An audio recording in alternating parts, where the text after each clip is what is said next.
नमस्कार दोस्तों, बहुत बहुत स्वागत है एक और नए वीडियो में। दोस्तों अभी मैं अपना पीआरपी लेने के लिए आया हुआ हूँ। जैसे आप लोगों को पता है कि पिछले 4 साल में जो है मैंने कम से कम अभी तक 3 पीआरपी ले चुका हूँ, वो भी 1-1.5 साल के अंदर ही लिया है।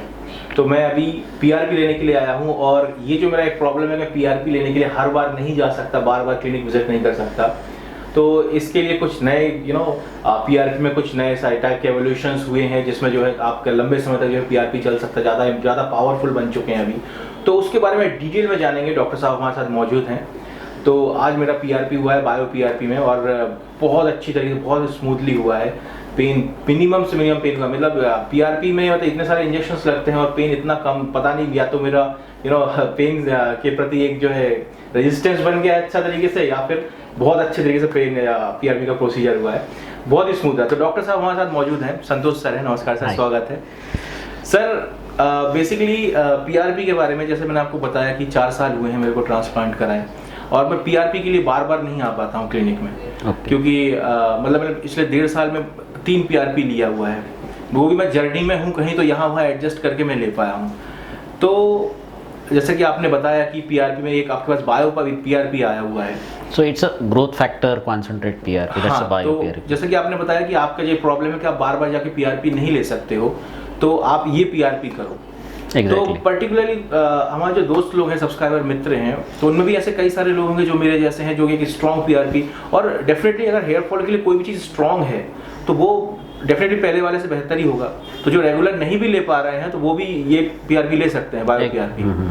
तो हमारे सब्सक्राइबर में तो और मैं भी जानना चाहूँगा कि बायो पीआरपी और नॉर्मल पीआरपी में क्या फ़र्क है, और मैं आपको मतलब 4 साल के हिसाब से मेरे ट्रांसप्लांटेशन की कंडीशन कैसी है, ये सब चीज़ों के बारे में थोड़ा सा हमको जानना था। तो हम क्या करते हैं, पहले जैसे आप बोल रहे हो कि बायो पीआरपी के बारे में, नॉर्मल पीआरपी से क्यों अच्छा होता है करके।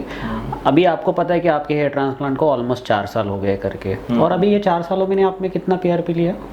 4 साल मैंने 3 लिया, वो भी सर 1-1.5 साल के अंदर ही लिया। Exactly, because you can't come because of commute problem. So basically ऐसे पेशेंट होते हैं कि जिसको जो आते हैं वो पीआरपी नहीं ले पाते हैं। जैसे नॉर्मल पीआरपी होता है एक, और एक ग्रोथ फैक्टर कॉन्सेंट्रेट करके पीआरपी होता है। Basically both PRP are excellent, okay, but whenever there is a time lapse, जैसे आप जैसा पेशेंट है जिनको आप बार बार आके पीआरपी नहीं ले सकते हो, तो उसमें हम लोग बायो पीआरपी और we can say GFC enhanced PRP, जो आज आपको हमने दिया है वो हम लोग ले सकते हैं। सो अगर आप देखोगे तो basically what is the difference is that कि जब हम नॉर्मल पीआरपी, एक डिफरेंस होता है, एक नॉर्मल पीआरपी जब हम लोग लेते हैं तो उसमें हम लोग क्या करते हैं कि 20 ml ब्लड निकाल के उसमें प्लाज्मा सेपरेट कर देते हैं और इंजेक्ट कर देते हैं आपके स्कैल्प में।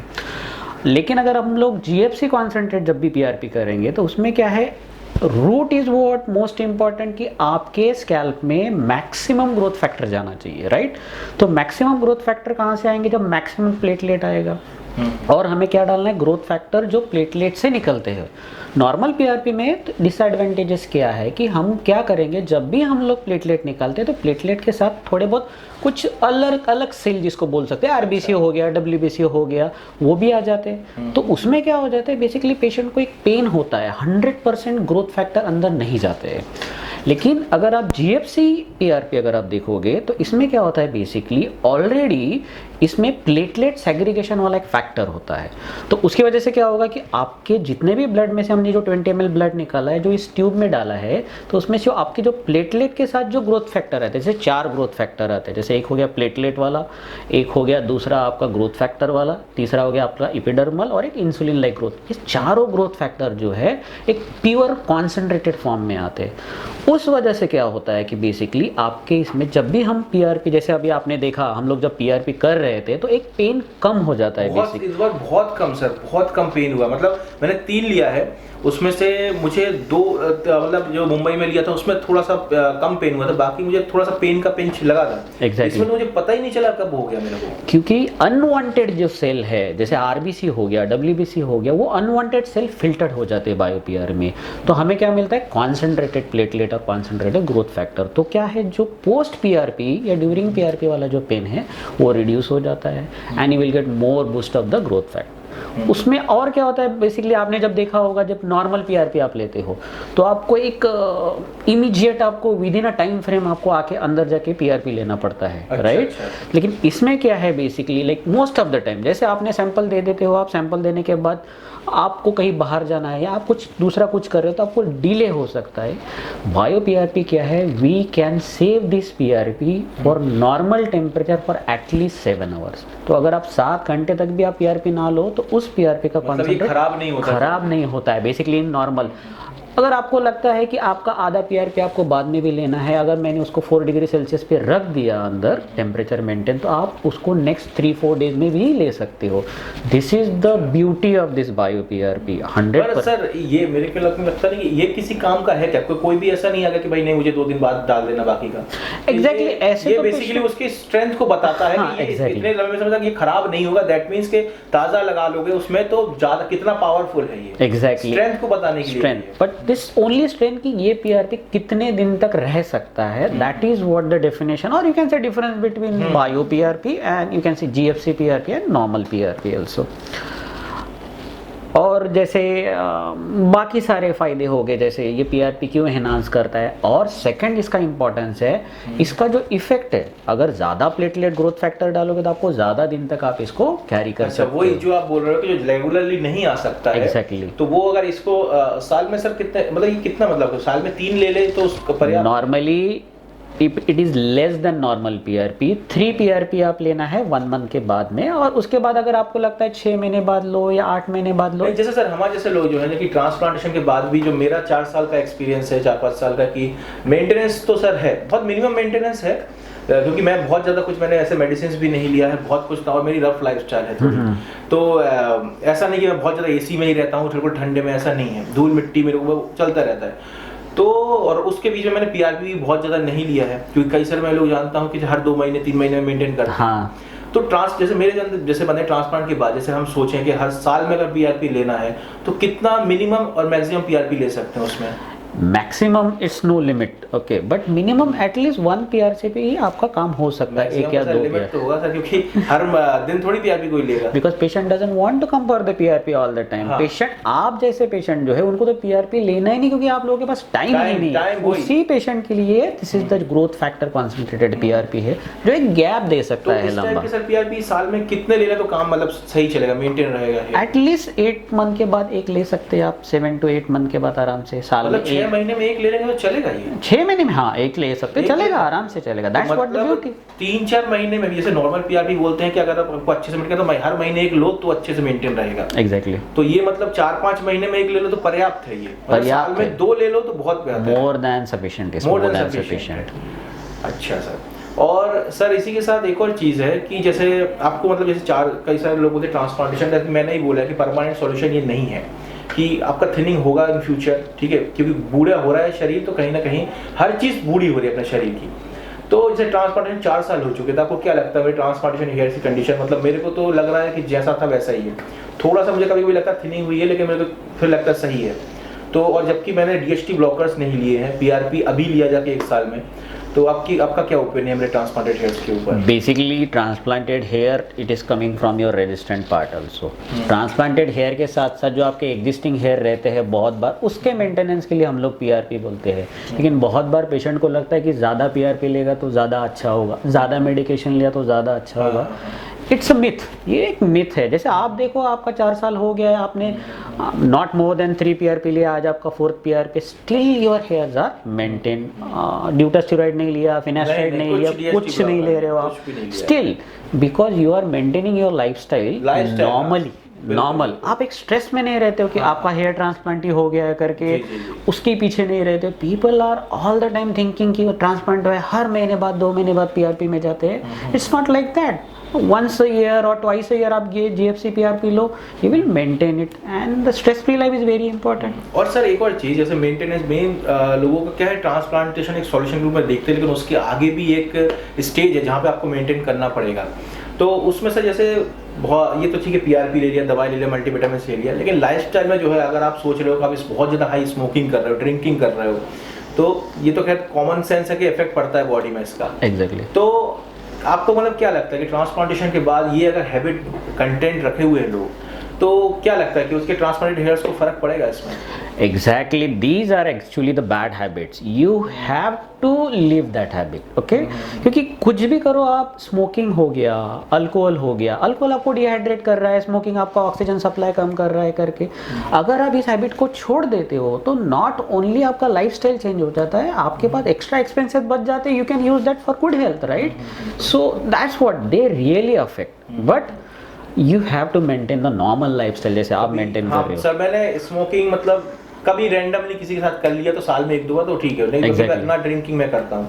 अभी सिचुएशन क्या होता है सर कि लोग जो डिप्रेशन में जाते हैं हेयर लॉस को लेके, अब मतलब कितना इडियोटिक डिसीजन लेते हैं लोग, हेयर लॉस से डिसीजन डिप्रेशन में चले गए, फिर एक हेयर ट्रांसप्लांटेशन एक सॉल्यूशन के रूप में दिखता है, फिर उसको करवा लेते हैं, लेकिन अब तुम जब डिप्रेशन में चले गए तो उनको पता है, उसके बाद भी ये जो हैबिट्स है इनसे पीछा नहीं छुड़ा पाते।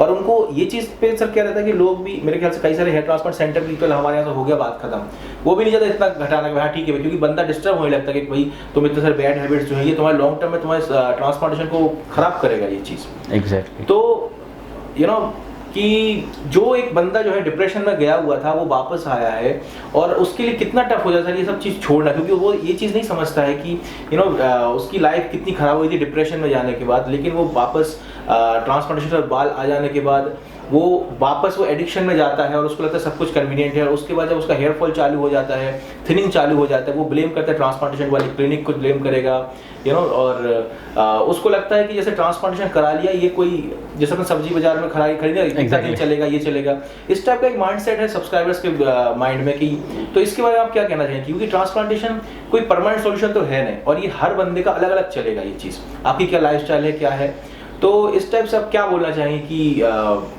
क्या एक्सपेक्टेशन रखें ट्रांसप्लांटेशन के बाद? बेसिकली देखिए बहुत सिंपल लॉजिक है, अगर आप बाल्ड हो उसके वजह से आपको डिप्रेशन आता है, डिप्रेशन के लिए बहुत सारे लोग बैड हैबिट्स में चले जाते हैं, लेकिन जब वो ट्रांसप्लांट करते हैं, ट्रांसप्लांट करने के बाद जो डिप्रेशन शुद्धिकरण का समय सर एक एग्जैक्टली, क्योंकि आपको बॉडी को फिर प्यूरिफाई रखना पड़ेगा, सही लाइफस्टाइल रखना पड़ेगा उसके बाद, तो वो सब होने के बाद अगर आपको जो डिप्रेशन का रीजन अगर हट जाए फिर भी अगर आप वही चीजें कर रहे हो then it's your fault. Transplant करने के बाद हेयर तो हम लोगों ने डाल दिए वहां पर, सब कुछ ठीक हो गया, but still if you are not maintaining your lifestyle, if you are not maintaining your nutrition, then what is the use of it? You need to do all the things। एक इंटीग्रेटेड अप्रोच है, एक आपको look तो दे दिया है, उसे maintain करो करके, एंड जैसे आपके केस में देखा don't need a lot of कोई न्यू मेडिसिन नहीं खाते हो नहीं, कुछ भी नहीं, आप बोल this is your 4th PRP right, with in almost like 4 year, 1.5 साल के अंदर, उससे पहले लिया नहीं मैंने, so, इवन आफ्टर ट्रांसप्लांट 3 महीने में करना पड़ता है, वो भी मैंने नहीं लिया है। एग्जैक्टली, दैट मींस कि PRP आपका हेल्प मतलब वो कर सकता, बूस्ट कर सकता है,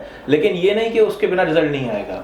तो यही तो है, that's what the things are, you are maintaining your lifestyle, you are stress free, you have lot of other things to do, so that is why results are almost like now a good result. People are not thinking once they did the transplant, after 1 year or 2 year they stop thinking about this all good lifestyle. हाँ, उनको लगता है कि चलो अब सब हो गया, पैसा मैंने डाल दिया है, बहुत और अच्छे बड़े क्लिनिक से करा लिया, बहुत पैसा दे दिया, उनको लगता है कि मतलब कि अब जिम्मेदारी क्लिनिक की है, मैं कुछ भी करूं टॉर्चर अपने बॉडी को, एग्जैक्टली, ये माइंडसेट और फिर ब्लेम गेम शुरू होता है। एग्जैक्टली। तो सर और कुछ आप बताना चाहेंगे हमारे ट्रांसप्लांटेशन के बाल को मेंटेन रखने के लिए, और कुछ चीज़ें कि क्योंकि मेन चीज़ सर ट्रांसप्लांटेशन तो लोग सभी करा रहे हैं, लेकिन उसके बाद बातें कम लोग करते हैं कि भाई अब मेंटेनेंस पे एक खर्चा आता है, एक अलग फोकस आता है, फोकस करना पड़ेगा भाई ये कि आपकी लाइफस्टाइल को किस तरीके से रखना है, उस पर आप कुछ बताना चाहेंगे? बेसिकली तो देखो मैंने पहले ही बोला आपकी एक इंटीग्रेटेड अप्रोच है, ट्रांसप्लांट होने के बाद मेडिकेशन वगैरह हो गया आपका 3 महीने 4 महीने, उसके बाद PRP, आप एक मेंटेनेंस PRP ले सकते हैं, जैसे आपके केस में आप नहीं आप ले पाते हो 2-2 3-3 PRP, तो आपने क्या किया है GFC एनहांस PRP को चूज किया है करके, सो बिकॉज साल में एक बार ये हो गया आपका ट्रीटमेंट लाइन, उसके बाद आपको आपका लाइफस्टाइल भी चेंज करना पड़ेगा। जब भी आपको कुछ स्ट्रेस आता है, जब भी सीजन चेंज होता है, जब भी पानी चेंज होता है या कुछ बीमार होता है तो हेयर फॉल बढ़ जाता है, so you don't need to panic. अगर नॉर्मल है सर, जैसे आप जो सीजन का बोल रहे हो, जैसे बरसात के टाइम पे मेरे को इतने मैसेजेस आते हैं सर, वापस हेयर फॉल चालू होगा, मेरा खुद का होता है, इवन मेरे को डर लगा था, मतलब 30% बाल झड़ जाते हैं ऐसा लगता है, फिर वापस ठंड आते आते ठीक होने लगता है, वो चीज़ हर साल ये स्टेज आता है। तो ये बेसिकली जो शॉक लॉस टाइप का एक वो टेरिजन एफ्लुवियम टाइप का एक पीरियड आता है, वो सब में ही आता है, इसमें कई सारे लोग घबरा जाते हैं। तो बेसिकली देखो घबराने का जरूरत नहीं, बहुत सिंपल लॉजिक है, जब आप सीजन चेंज होता है, जब आपको फ्लू हो गया अब बीमार हो गया, फीवर उसमें है, hair fall हो गया। जब सीजन चेंज हो रहा है आपका बॉडी भी तो रिस्पॉन्ड नहीं कर रहा है ना, उसको एडजस्ट होने को टाइम लगता है, तो आपका बॉडी में हेयर भी फॉल Adjustment बढ़ period जाता रहता है, है उसको एक एडजस्टमेंट पीरियड, उसको टाइम दो, उसको देखो 15 दिन के बाद ऑटोमेटिकली वो रिकवर हो जाए इन स्पाइट ऑफ, एक साइकिल है। आपका हेयर सीजन चेंज हो गया, आपका हेयर फॉल बढ़ गया, तो क्या किया आपने, स्ट्रेस लिया और हेयर फॉल बढ़ गया, सो इट्स अ cycle चल साइकिल। गया। आप स्ट्रेस फ्री जितना रहोगे, अगर आपको लगता है 100 हेयर फॉल हो रहा है, आप ट्रीटमेंट भी ले रहे हो फिर भी, then it is okay, but still for 20-50 years you don't have to be panic. ये नॉर्मल चीज़ है, नॉर्मल चीज़ को एडजस्ट होना बहुत ज़रूरी है ट्रांसप्लांटेड पेशेंट को। सो दे काउंट लिटरली कि मेरा 2 हेयर गिर गया है, मेरा 3 हेयर, हाँ, उसमें तो और ज्यादा स्ट्रेस आना चालू हो जाता है। यही तो स्ट्रेस का रीजन है करके when they started cycle counting. चालू हो जाएगा। आपको कैसा लगता है कि जैसे अभी आपका 4 साल हो गया ऑलमोस्ट, लाइक आपको जब हेयर फॉल होता है तो अभी आपको सर स्ट्रेस मेरे को हेयर फॉल, सबसे मेन चीज मैं यूट्यूब पे वीडियोस बनाता हूँ। अभी ये है कि सारे लोग, कई तो सर वो बैठे हुए हैं 4 साल से ट्रांसप्लांट नहीं कर, भाई मेरे को कल कराना, कहेंगे ठीक है, 1-2 बंदे ने बुकिंग करा ली, फिर वो कैंसिल कर देता है, क्योंकि वो कुछ लोग तो बैठे हुए हैं कि इसका देखते कितने साल और चलेगा। तो अभी जैसे मैं यूट्यूब पे वीडियो, सबकी नजर पड़ी हुई है कि इसके और कितने साल चले, कितने साल, तो 4 साल में मैं मेंटेन करके रेगुलर वीडियोस बना रहा हूँ। ये अपने आप में एक एग्जांपल है कि भाई 4 साल और मेंटेनेंस बहुत ही मिनिमम है। एग्जैक्टली। तो उससे पता चलता है कितना ज्यादा, और लाइफस्टाइल की लाइफ चेंज हो जाती है सर, फेशियल एक्सप्रेशंस चेंज हो जाते हैं, आपका डोपामिन, लाइफ का जो बॉडी का जो गुड फील गुड जो हार्मोन है वो रिलीज होना चालू हो जाता है, आपको अपने आप से प्यार होना चालू हो जाता है, आपको अपने आप को देखना अच्छा लगने लगता है, और फिर सोशली आपको जो अलग से एक रिस्पॉन्स मिलता है उसकी एक अलग ही बात हो जाती है। एग्जैक्टली। लेकिन इसके लिए मेन चीज है आपको वो मेंटेन रखने के लिए आपको सबसे मेन चीज जो मैं समझाऊं सर, लाइफस्टाइल, आपका स्लीप प्रॉपर होना चाहिए, ठीक है, और उसके साथ साथ बॉडी में टॉक्सिन्स जो है ना वो देना ही नहीं चाहिए। Exactly. ये मेरा बेसिकली एक्सपीरियंस। और मुझे लगता है कि जंपिंग वाला जो नेचर है पब्लिक का, कि ये इनका एक देख रहे, उनका एक देख रहे, कंपैरिजन करते हैं। आप करवाने से पहले आप कंपैरिजन कर लो, जिसके ऊपर एक बार थोप दिया तो फिर बस उसके ही आप उस गाइडेंस में चलो, वो ज्यादा बेहतर होगा। एग्जैक्टली। करवाने से पहले आप 1000 जगह पे बात करो, पर्सनली विजिट करो, नहीं लग रहा आप अच्छा तो आप कहीं और जाओ, ठीक है, लेकिन उसके बाद जो है आप करवाने के बाद जो है आप कंपैरिजन, अब क्योंकि सबका डोनर अलग है, ग्राफ्ट क्वालिटी अलग है। Exactly. मैं अगर अभी मैंने एक बंदे का रिजल्ट देखा सर बाहर पे, इतना बड़ा ग्रेड का, इतना हाई डेंसिटी में रिजल्ट, 7 ग्रेड का बंदा, और वो क्योंकि डोनर अच्छा था उसका, और वही कंपैरिजन हम किसी और का करने लग जाए तो फिर भाई आम और अनार का कंपैरिजन नहीं होगा ना सर। एग्जैक्टली।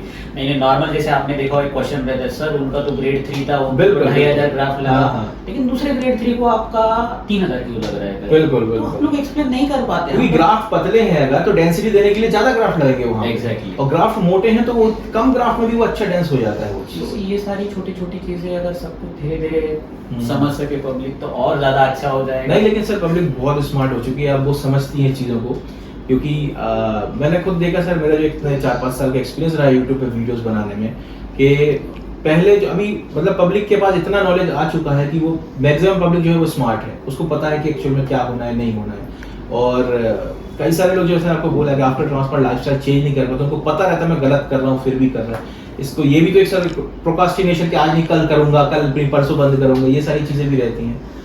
तो सर बहुत बहुत धन्यवाद हमें जागरूक करने के लिए, और मेरा बहुत अच्छा एक्सपीरियंस रहा है इस PRP से। उम्मीद करता हूँ ये 5-6 महीने बाद फिर एक आध कहीं पे ले लूंगा। तो दोस्तों, आप लोगों को कैसा लगा आज का वीडियो हमें कमेंट सेक्शन में जरूर बताएं, और हमें कमेंट सेक्शन में जरूर बताएं कि और भी आप कुछ पूछना चाहते हैं तो। और दोस्तों, अगर आप हेयर ट्रांसप्लांट भी कराना चाहते हैं, डेफिनेटली आप अपने पिक्स वगैरह है व्हाट्सएप कर सकते हैं। बिफोर आपका बॉल्ड एरिया और डोनर एरिया की पिक्चर्स जो है वो हमें जरूर भेजिएगा। मिलते हैं एक और नए वीडियो में, तब तक के लिए बाय बाय, टेक केयर। और संतोष सर को एक बार thank you so much sir, bye bye, take care.